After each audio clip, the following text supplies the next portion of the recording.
السلام عليكم ورحمة الله وبركاته. أصحابتي صباح وناكسن ميل كاستو دونيداد كجوكتانا كسو دوادا warbixinadii iyo wararkii ugu dambeeyay ee ciyaaraha saaxiibayaal. waxaan eegi doonaa kulmadii ilaa galabta ilaa caawa laga ciyaaray horyaalka Premier League oo dhammaan xamaasad gooniye lahaa maadaama sanadkan horyaalka Premier League uu ka adag yahay sanadihii la soo dhaafay maadaama aan ognahay in horyaalka Premier League sanadkan naadiyaal badan oo aan ka soo muuqan jirin afarta ugu sareysa ee horyaalka sanadkan ay ku jiraan fikta ugu sareysa ee horyaalka Ingiriiska ee Premier League. hadda waxaan eegi doonaa kulankii u dhaxeeya kooxda kubadda cagta Chelsea iyo Arsenal. kulankaasna oo kooxda kubadda cagta Arsenal ay 3 dhibcood ku qaadatay kulan ka dhacay Stamford Bridge waxaana goolkaas u siixay Gabriel ayaana saaxiibaan u siixay naadiga lagu magacaabo Arsenal waxay 5 sano ee la soo dhaafay ku naaloonaysaa ama hore waxaan ka sameynaysaa kulmada ay ku dheelayso garoonka Stamford Bridge ee ku ciyaarta kooxda Chelsea awoodna ugu sheegtaa mar walba kooxda lagu magacaabo Blues. saaxiibayaal kooxda Chelsea wax booni fiican ama booni aad tayadiisa lagu riyaaqi karo kuma soo dhigan garoonkeeda iyo carishkeeda Stamford laakiin kooxda lagu magacaabo Arsenal waxa ay wax walba ka samaysatay ama wax walba ku samaysay garoonka Stamford Bridge. marka Arsenal waa hogaamiyaasha horyaalka waxayna Arsenal ay u sheegtay Manchester City inaysan hal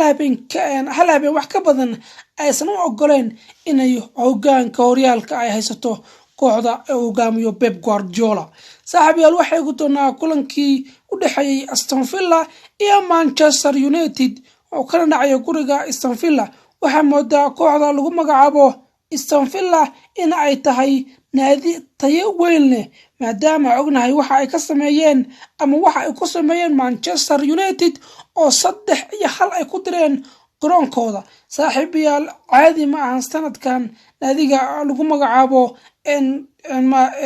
Aston Villa maadaama ognahay horumarka ay ka sameynayaan horyaalka Premier League-na aysan oo ayagoo uga jira meel fiican top 10-ka aan ognahay in kooxda lagu magacaabo Aston Villa ay sanadkan sameynayso wax aysan hore u soo sameyn ku jiro kaalinta 13aad waana ciyaar ka dhacaysay gurigeeda. marka Aston Villa inaba caadi maahan tababaraheedii waa laga ceeriyay hore laakiin tababarahan qabsay waxa moodaysaa inuu ku soo bilaamayo sadaal fiican oo sadaal aad wanaagsan uu ku soo bilaamayo. saaxiibayaal waxay ugu doonaa kulankii naadiga lagu magacaabo Newcastle United iyo Southampton kulankaas oo ka dhacay guriga Southampton laakiin waxa moodaysaa naadiga lagu magacaabo Newcastle United inay sanadkan ka duwan tahay sanadihii hore maadaama ay ku jirto afarta ugu sareysa horyaalka Premier League-na. hadeerna Newcastle waxay fadhidaa kaalinta 3aad ayadoo leh 27 dhibcood waxaana ku soo xigay naadiga lagu magacaabo Tottenham oo leh 26. marka waxa moodaysaa kooxda kubadda cagta Newcastle inay ka duwan tahay sanadihii hore maadaama naadigan u gotay ninka lagu magacaabo boqor sugaha ama dhaxal sugaha Saudi Arabia Mohammed bin Salman. sanadkan ay sanadihii hore ka sii dhisan tahay lana filayo inay sanadkan ka soo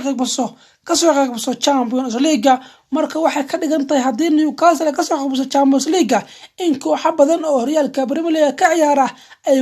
ay weyn doonaan afarta ugu sareysa ee horyaalka Premier League. saaxiibayaal Newcastle 4-1 ayay taday kooxda lagu magacaabo Southampton. waxaan eegi doonaa kooxda West Ham oo soo dhaweysay kooxda Crystal Palace. kulankana waxa uu ku soo dhamaaday 1-2 ay kooxda West Ham oo marti loo ahaa ay goolka la hormaray laakiin kooxda Crystal Palace-na ay ka daba keentay halkaas oo ayna u soo dhigay gool labaad. naadiga lagu magacaabo West Ham saas uu daadka ugu qaaday. saaxiibayaal waxay ugu doonaa kulankii hadda soo dhamaaday u dhaxeeya kooxda lagu magacaabo Liverpool iyo Tottenham. kooxda martida ahayd ee Liverpool ayaana 3 dhibcood ku qaadatay garoonka Tottenham waxaana goolashaas ay kooxda lagu magacaabo Liverpool uga mahad celinaysaa laacibka reer Masar ee Mohamed Salah laacibka muslimka ah oo daqiiqadii 11aad iyo daqiiqadii 40aad gool aan inaba caadi ahayn ka dhashay goolhayaha lagu magacaabo magaciisa oo ah ninka hogaamiye kabtanka u ah xulka Faransa Lloris marka Mohamed Salah waa cadeeyay laakiin goolka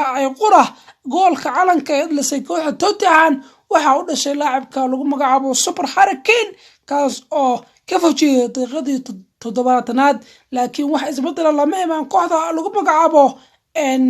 Tottenham saaxiibayaal kulamadii xalay ilaa shalay galab laga ciyaaray horyaalka Premier League intaas ayaan ku soo gagabeynaa waana ku mahadsantihiin saaxiib la jaanqaadkiina